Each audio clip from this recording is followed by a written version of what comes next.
마태복음 24장 44절부터 51절까지 말씀 보겠습니다. 이 내용은 마지막 때 예수님께서 성도들에게 하신 말씀입니다. 제자들에게 하신 말씀이에요. 준비하라. 근데 뭘 준비하라는 얘기입니까? 45절입니다. 양식을 나누어 주라. 양식을 나누어 주라. 그럼 저는 이거를 그냥 마지막 때에 가난한 자, 배고픈 자들에게 나눠주라는 식으로만 이렇게 생각을 했었어요. 그런데 그게 아니에요. 여기 48절에 만일 악한 종이 마음에 생각하기를 주인이 더디오리라. 그래서 그 결과 49절 동료들을 때리며 술 친구들과 더불어 먹고 마시게 되면, 근데 여기 50절에 생각하지 않은 날에 모르는 시각에 그 주인이 이르러 51절 엄히 때리는 것까지는 돼요. 잘못했으니까. 그런데 외식하는 자가 받는 벌에 이게 앞뒤가 안 맞아요. 그죠? 외식은 가식이잖아요. 속과 겉이 다르다는 얘기잖아요. 근데 그것과 이거가 좀 안 맞아. 때리는 거는 맞는데. 그래서 제가 이 본문을 읽을 때마다 좀 이상하다라는 생각을 좀 가졌거든요. 그래서 여러 자료를 봐도 별로 이렇게 마음에 와닿지가 않는데, 지금 이 시대 대한민국에 일어나는 일들을 쭉 바라보니까 마음에 딱 와닿는 게 있어요. 이 마지막 때에는 교회를 회파합니다. 왜냐하면 이건 요한계시록 12장, 13장 나와 있는 땅으로부터 올라온 이 짐승, 그 짐승이 거짓 선지자가 한 사람이라도 더 실족시키기 위해서 짐승의 권세, 사탄의 권세를 입고 교회를 핍박하는데, 교회를 무조건 공격할 때는 요한계시록 12장처럼 실패해버립니다. 실패해요. 왜? 하나님이 지켜주시거든요. 근데 이 교회라는 그 탈을 쓰고 이 어린 양의 모습을 하고, 그런데 말은 용의 말을 하고, 다시 얘기해서 이 목회자라고 말을 하는데, 신학자라고는 하는데 그 말이 짐승의 말, 사탄의 말을 한단 말이에요. 그러면은 사람이 거기서 미혹을 당해버립니다. 그래서 여기 마태복음 24장 45절에 보면은 충성되고 지혜 있는 종, 여기 지혜가 굉장히 중요합니다. 충성된 걸로만 안 된다는 얘기예요. 충성만으로는 안 되고 지혜가 있어야 된다. 근데 지혜가 있는 자가 뭘 해요? 때를 따라 양식을 나눠준다. 때를 따라 양식을 나눠준다. 47절에 보면은 주인이 그의 모든 소유를 그에게 맡기리라. 46절 그 종이 복이 있으리로다. 이렇게 말합니다. 그래서 제가 이 본문을 어떻게 해석이 됐냐면은, 이 마지막 때 참 양식, 바로 하나님의 말씀을 온전히 나누어 주는 자가 되라. 마지막 때에는 서로가 자기가 신학자라고 그러고, 서로가 자기가 목사라고 하고, 자기가 설교자라고 얘기하면서 용의 말을 한단 말이에요. 하나님 말씀과 맞지 않는 말씀을 계속합니다. 말씀은 들고 읽어요. 근데 전혀 다르게 해석해 버린다는 얘기죠. 그래서 제가 우리 성도들을 생각할 때, 우리 성도들은 그 수는 작으나 그러나 하나님 앞에 결단한 사람들입니다. 끝까지 하나님께 붙어있는 자입니다. 그래서 여러분들이 양식을 받는 자가 아니라 여러분들이 양식을 나누어 주는 자가 되기를 바랍니다.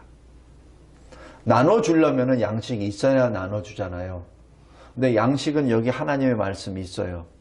근데 어떻게 나눠주냐는 얘기죠. 그 양식을 제대로 해석해야 됩니다. 제대로 해석해야 됩니다. 하나님의 뜻에 따라 해석을 해야 그것을 제대로 나눠줄 수가 있죠. 그죠? 만약에 이것을 잘못 해석을 했을 때는 이거는 차라리 안 나눠주는 게 더 낫다는 얘기예요. 그래서 오늘부터 이 오후 예배 때는 성경 해석이라는 그 주제로 가지고 성경 말씀을 하나하나 보겠습니다. 근데 여기서 보는 것은 what이라기보다는 how입니다. 어떻게 말씀을 해석할 것인가, 그것을 받기를 원합니다. 제가 여기서 주는 것은 하나의 샘플입니다. 그것이 유일한 답이 아니에요. 샘플입니다. 그리고 여러분들에게는 how to fish입니다. 고기를 낚는 방법입니다. 고기를 낚는 방법. 그 낚는 방법을 지금부터 설명을 드립니다. 그러니까 마음에 잘 새겨두시고 노트에다 필기를 정확하게 해놓으시고 그 다음에 성경 말씀에다 계속 체크를 해가면서 하시고 궁금한 점이 있거나 좀 있으면은 체크를 해줘서 이 예배 끝나고 난 다음에 질문을 해주시기 바랍니다. 먼저 이 설교 요약 보시기 바랍니다. 첫 번째, 성경 해석의 첫 번째, 하나님은 말씀하시는 하나님이십니다. 하나님은 침묵하시는 하나님이 아니십니다. 말씀하시는 하나님이십니다.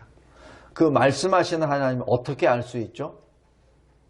창세기 1장 1절이 나옵니다. 태초에 하나님이 천지를 창조하시니라. 이 말씀을 누가 하셨겠습니까?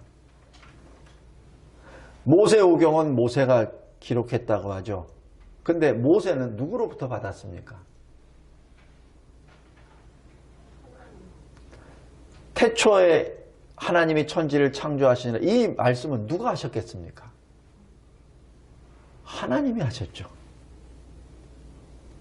아담이 하신 게 아닙니다. 하나님이 하셨습니다. 왜냐하면 첫사람 아담도 천지가 다 창조된 다음에 지음을 받았지. 그죠? 그렇기 때문에 아담이 이 말 할 수가 없어요. 그러면 처음에 이 말씀을 하신 분은 누굽니까? 하나님이십니다. 하나님은 침묵하시는 하나님이 아니시라 하나님은 말씀하시는 하나님이십니다.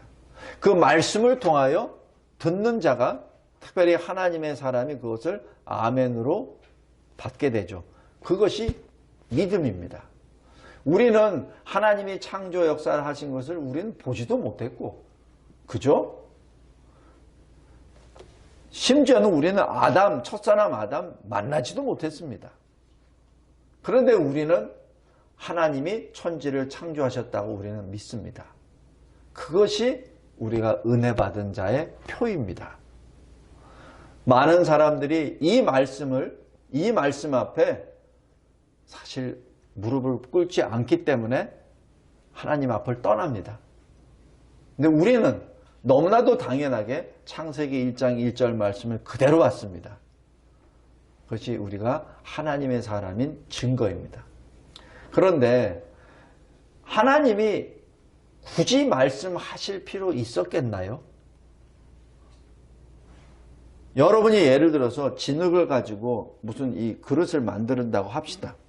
진흙을 만들어 놓고 나 김진성이 이 컵을 진흙으로 만들었도다 말할 필요 있겠나요?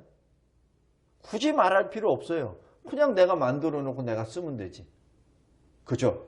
근데 왜 하나님이 굳이 천지를 창조하시고 내가 천지를 창조했다라고 왜 말씀하셨겠습니까? 왜? 하나님을 위해서? 아닙니다. 우리를 위해서. 우리를 위해서 말씀하신 거예요. 근데 그 말씀이 어떤 언어로 말씀하셨죠? 우리가 알아들 수 있는 말씀으로. 그죠? 우리가 알아들 수 있는 언어로. 아담이 알아들을 수 있는 그 어떤 언어로. 또 모세는 모세가 알아들을 수 있는 그 어떤 언어로. 보통 히브리어로 받아들였겠죠. 그 얘기는 뭡니까? 하나님이 히브리어를 말하실 필요가 있었겠나요? 필요 없습니다. 굳이 영이신 하나님께서 굳이 모토로 그 비천한 인간의 말로 표현을 하셨겠습니까? 그것은 우리를 위해서 하신 말씀이죠. 그것을 신학적으로 하나님의 비하라고 합니다. 다른 말로 하나님의 겸손이라고 하죠. 하나님의 낮아지심이라고 하시죠. 하나님은 굳이 인간의 말로 표현하실 필요 없습니다. 바로 인간의 말로 내려오신 것이죠. 다시 얘기해서 창세기 1장 1절 말씀 그 자체는 하나님의 내려오심, 낮아지심입니다. 왜? 우리를 위하여.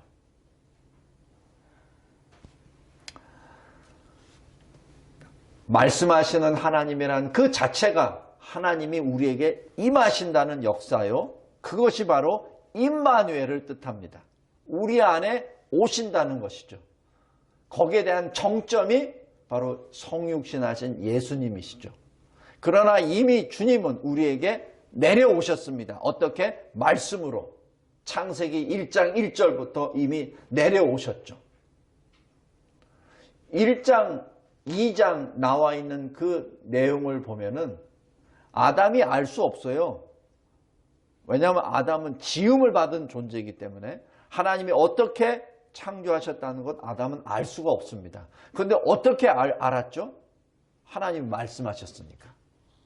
하나님이 아담에게 하나하나 다 설명해 주신 겁니다. 우리가는 보통 하나님이 아담에게 그냥 창세기 1장 28절 네가 생육하고 번성하고 땅에 충만하라 다스리라는 그 말씀만 하신 것 같아. 그리고 2장에 모든 과일은 다 먹되 선과 악을 알리는 나무는 먹지 마라 라는 그 말씀만 하신 것 같아. 그죠?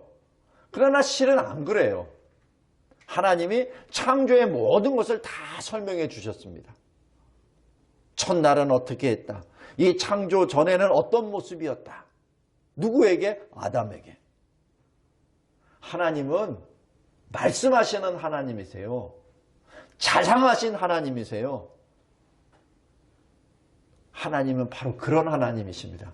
첫사람 아담에게 창조 역사를 하나하나 다 설명해 주십니다. 다 설명해 주시고 그 모든 것을 다 보여주십니다.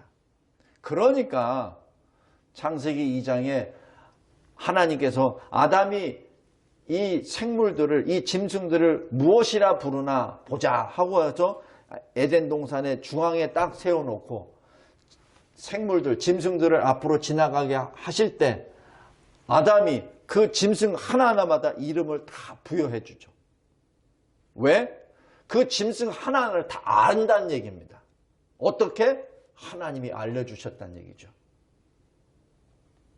말씀하시는 하나님이십니다. 그냥 하나님은 그냥 모든 만물을 다 지으시고 아담 보고 너 알아서 해. 내가 너에게 왕권 줬으니까 내 권위 줬으니까 네 알아서 해 하고 뒷짐지고 멀리 앉아서 어떻게 하나 이렇게 감시하시는 분이 아니에요. 감독하시는 분이 아니십니다. 하나님은 우리 아버지십니다. 그래서 첫사람 아담에게 그 모든 것을 다 알려주십니다. 그것이 말씀하시는 하나님이십니다. 지금 우리에게도 계속 말씀을 하세요. 어떻게? 기록된 말씀으로 우리에게 계속 주십니다. 그래서 기록된 말씀을 보면은 내 상황이 어떤 상황이 됐든 이 말씀이 나에게 크게 충격으로 와닿고 어떤 말씀은 이러한 또 다른 상황 하에서 나에게 큰 위로가 되고 어떤 상황에서는 그 말씀이 나에게 큰 책망이 됩니다. 하나님께서는 바로 그 오묘하신 그 능력으로 이 말씀을 기록하게 하셨고 그 말씀을 우리가 읽을 때마다 주의 음성을 듣게 됩니다. 그리고 그 말씀을 또 우리가 오해할까봐 잘못 해석할까봐 성경에 또 기록해 주십니다. 세부적으로. 창세기 1장 1절 말씀을 또 해석해 주신 것이 요한복음 1장 1절 말씀입니다. 그냥 창세기 1장 1절 말씀에는 태초에 하나님이 천지를 창조하시나 그 한 문장밖에 없어요. 근데 그것을 요한복음 1장 1절에서는 이렇게 기록합니다. 태초에 말씀이 계시니라. 이 말씀이 하나님과 함께 계시니라. 이 말씀은 하나님이시니라. 라고 말씀하며 바로 하나님이 어떻게 천지를 창조하셨는지를 요한복음 1장 1절에서 또 설명을 해 주십니다. 다시 들어갑니다. 하나님은 말씀하시는 하나님이시오. 그 말씀하시는 하나님이 다 알려주시되 아담에게 특별히 모든 것을 설명해 주셨던 그것을 아담만 알고 있지 말라고 기록하여 창세기가 기록되어 있고 또 그것을 더 보충하기 위해서 사도 요한을 통해서 요한복음을 또 쓰시게 하심으로 인하여 창조 역사가 바로 말씀으로 인하여 이루어졌다. 그 말씀이 성자 하나님이시오. 그 성자 하나님이 예수 그리스도이시는 것을 여기서 가르쳐 주십니다. 이것이 바로 성경이 성경을 해석한다는 예입니다. 히브리서 1장 1절 2절에 또 말씀합니다. 옛적의 선지자들을 통하여 여러 부분과 여러 모양으로 우리 조상들에게 말씀하신 하나님이라고 말씀하십니다. 구약시대 그 수많은 선진들에게 주신 그 말씀 여러 모양으로 이 모양 저 모양으로 아담에게도 주셨고 노아에게도 주셨고 그죠? 모세에게도 주셨고 다윗에게 주셨고 그 많은 여러 모양 여러 부분 여러 선지자에게 주신 그 말씀을 주신 하나님이 모든 날 마지막에 바로 예수 초림을 말합니다. 이게 종말입니다. 종말에 두 가지 표현이 있습니다. 복수 종말, the last days 해서 복수가 들어갔을 때는 그때는 초림부터 재림까지를 말합니다. 그래서 우리는 종말의 때에 살고 있습니다. 그러나 the last day 단수로 했을 때는 예수 재림 그 순간을 말합니다. 그래서 여기서 히브리서 1장 1절에 나오는 모든 날 마지막에는 이란 표현은 바로 복수를 말합니다. 초림부터 재림까지입니다. 그때 아들 예수 그리스도를 통하여 우리에게 말씀하셨다라고 기록합니다. 예수님이 그래서 모든 말씀의 정점에 와 있습니다.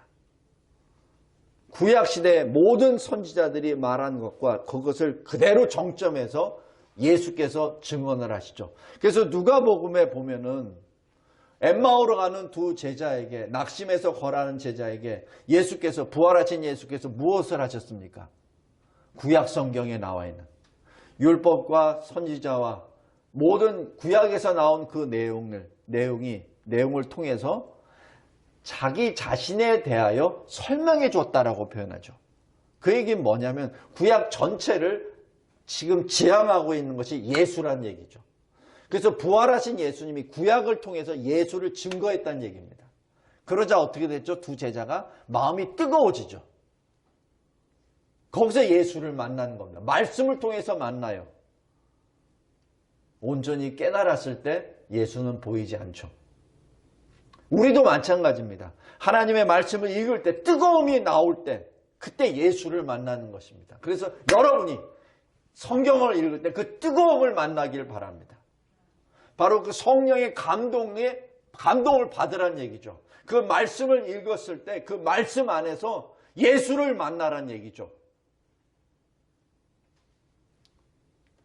왜냐하면 히브리서 1장 2절 이 아들을 만유의 상속자 바로 모든 만물의 주인으로서 세우시고 또 그 예수로 말미암아 모든 세계를 지으셨느니라.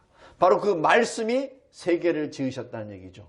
다시 얘기해서 창세기 1장 1절에 태초에 하나님이 천지를 창조하시니라 하나님이 지으셨습니다. 그런데 어떻게 지으셨습니까? 요한복음 1장의 말씀이 하나님과 함께 계심에 그 말씀으로 인하여 그 말씀이 하나님이시라 말씀으로 지으셨죠. 그 말씀에 대한 그 히브리서 1장 2절에 누가? 예수 그리스도께서 바로 연결이 됩니다. 요한복음 1장 14절에 그 말씀이 육신이 되어 바로 예수 그리스도입니다. 그래서 예수 그리스도께서 성자 하나님이시요 천지 창조의 주역이라는 것을 여기서 증거하고 있죠. 어떻게? 하나님의 말씀이 말씀으로. 그래서 여러분이 말씀을 읽을 때 그냥 단순히 한쪽 면만 봐서는 안 되고 전체를 봐야 합니다. 우리가 무엇을 볼 때 하나만 보면 안 되죠. 이 꽃을 볼 때도 꽃 하나만, 한 송이만 보면 안 되죠. 그 꽃 전체를 봐야 되죠. 그 식물 전체를. 그리고 꽃을 봐야 되죠. 우리가 이 숲에 있는 나무만 보면 안 되잖아요. 숲 전체를 봐야 되잖아요. 그 다음에 나무를 보고 숲 전체를 보고 평가를 해야 됩니다. 거기에 무슨 뜻이 있으니까. 하나님 말씀도 동일합니다.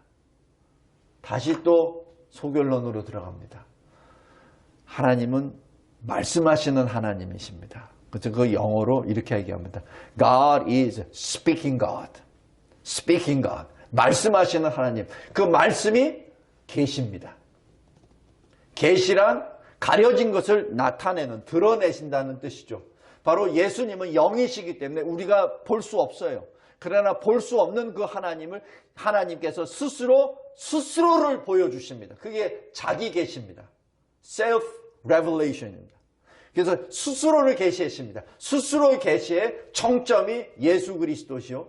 그것에 흔들리지 않고 변함없이 된 것이 바로 기록된 계시, 특별 계시 성경 말씀입니다. 그래서 이 기록된 성경 말씀을 통해서 우리는 하나님을 만나고 예수님을 만나게 됩니다. 근데 하나님은 단순히 그렇게만 하시지 않으세요. 여기 1번, 작은 3번. 세상을 향하여 또한 계시하십니다.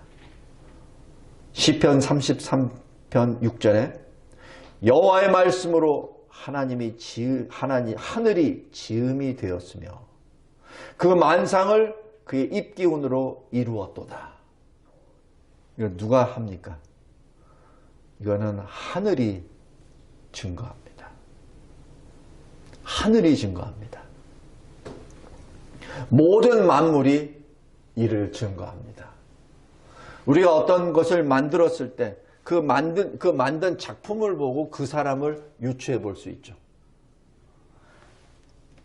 높은 산을 바라보며 그 산을 지으신 하나님을 봅니다.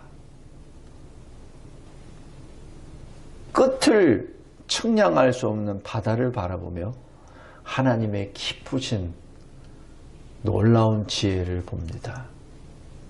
성도 여러분, 천체망원경을 바라보고 놀랍다. 저 은하계가 저렇다. 그것만 탄성을 한다면은 그것은 믿지 않는 사람입니다.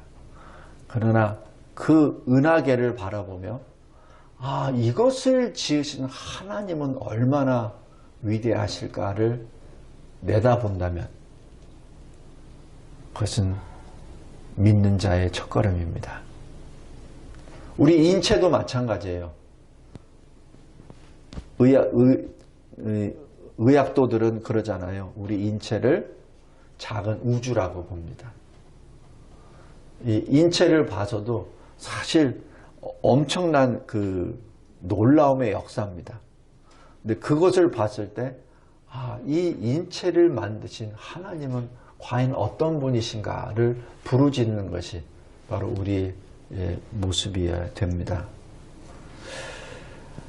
시편 147편 18절에도 그의 말씀을 보내사 그것들을 녹이시고 바람을 불게 하신즉 물이 흐르는도다. 이 얘기는 뭐죠? 창조뿐만 아니라 운행하시는 것까지도 하나님이 지금 일하신다는 것을 의미합니다. 근데 그 모든 일을 통해서 하나님이 말씀하신다는 얘기죠. 오늘 성경 해석 첫 번째 시간입니다. 하나님은 말씀하시는 하나님이십니다. 그 말씀을 늘 가까이 하시기 바랍니다. 그리고 말씀을 많이 읽으십시오. 그랬을 때 내가 이 말씀을 읽었을 때 여기와 연관된 말씀이 계속 기억이 나고 생각이 납니다. 그것을 계속 체크를 해 나가세요. 그래서 이 말씀을 읽을 때 이거는 어느 말씀하고 되는데 하수할 때는 빨리 찾아서 그걸 기록을 해 놓으십시오. 여기도도 기록하고 여기도도 기록하고. 그랬을 때 그것이 굉장한 힘이 됩니다. 왜냐하면 내가 어느 방향을 걸어갈 때 X, Y, Z 그 3차원으로 했을 때 내가 온전하게 찾죠. 근데 내가 하나 X 좌표만 가지고 나가게 되면은 내가 정확하게 나아가는 방향을 표적할 수 없습니다. 그래서 말씀이 이 말씀 또 다른 말씀 가지고 딱 조명을 했을 때 정확한 뜻이 나오게 되죠. 만약 그러지 않으면 오역이 될 수 있다는 얘기를 하는 겁니다. 하나님은 굉장히 과학적이세요. 굉장히 논리적이세요. 그래서 그 하나님이 기록하신 그 말씀에는 비논리가 거의 없어요. 어떤 때는 비논리성이 있습니다. 그거는 인간이 이해할 수 없는 부분. 그거는 비논리성입니다. 그러나 우리가 이해할 수 있는 그 부분은 하나님이 굉장히 논리적이십니다. 창세기에 나오는 어떤 인물도 그냥 툭툭툭툭 나오는 인물 없어요. 아브라함을 끌어내기 위해서 그 아버지 데라와 그 아버지의 손을 쭉 기록합니다. 그것이 창세기 11장 후반부입니다. 아까 우리 마태복음 1장 1절부터 6절까지 읽은 그 사람들, 그 여인 4명을 설명하시기 위해서 거기에 백그라운드로 들어오는 것이 쭉 나오죠. 그거 없이 갑자기 라합이 나오고 갑자기 룻이 나온 건 없습니다. 다 연관이 있어서 나옵니다. 하나님의 논법은 절대적으로 논리적입니다. 오늘은 여기까지 하겠습니다. 첫 번째 성경 해석에서 하나님은 말씀하시는 하나님이십니다. 하나님이 우리에게 말씀하시는 것이 그 자체가 하나님의 낮아지심입니다. 말씀이 성육신에 오신 예수님이야말로 또 낮아지심입니다. 그것도 어디에 오셨죠? 궁에 오시지 않았습니다. 왕이 왕궁에 안 오셨죠. 그러나 동방박사는 왕이 오셨기 때문에 가장 먼저 왕궁으로 찾아갑니다. 당연히 왕궁에서 태어나실 줄 알고. 그러나 그 왕은 왕궁에 태어나시지 않았습니다. 어디에? 가장 낮아지고 낮은, 가장 비참한 사람도 거기에선 태어나지 않습니다. 그러나 그것보다 더 낮은 짐승 먹이통에 내려오시죠. 그것이 하나님의 낮아지심입니다. 그리고 그 주님이 어떻게 죽으시죠? 저주의 십자가에 가장 비참한 모습으로 죽어가십니다. 낮아지심입니다. 왜? 우리의 죄악이 그만큼 심각하기 때문에. 우리의 죄악의 가장 밑바닥까지 그 죄 문제를 해결하시기 위해서 가장 낮은 곳으로 임하시죠. 그리고 부활 승천하십니다. 원래 자리로 돌아가시죠. 왜냐하면 그 누구도 그의 낮아지심에서 가둬둘 자가 없기 때문에 그렇습니다. 오늘 첫 번째, 성경 해석 첫 번째, 하나님은 말씀하시는 하나님이십니다. 기도하겠습니다. 하나님 아버지 감사하고 감사합니다. 하나님의 그 말씀으로 우리가 지음을 받았고 그 말씀으로 우리가 생존하며 그 말씀으로 우리가 구원을 받았음을 고백합니다. 그 말씀이 기록되어 성경으로 또 우리 마음판에 새겨짐으로 말씀을 읽을 때마다 주님을 만나고 그 말씀을 통하여 주의 뜻을 알게 하여 주심에 진심으로 감사합니다. 이 마지막 때 하나님의 말씀을 훼손하거나 하나님의 말씀을 혼잡하게 하고 미혹하게 하는 그 무리들로부터 우리를 구별하여 주심에 감사합니다. 오직 말씀 앞에 온전히 서서 그 뜻을 따라, 뜻에 따라 살아나가는 우리 온 성도들, 그리고 이 교회가 되게 하옵소서. 예수 그리스도의 이름으로 기도드리옵나이다. 아멘.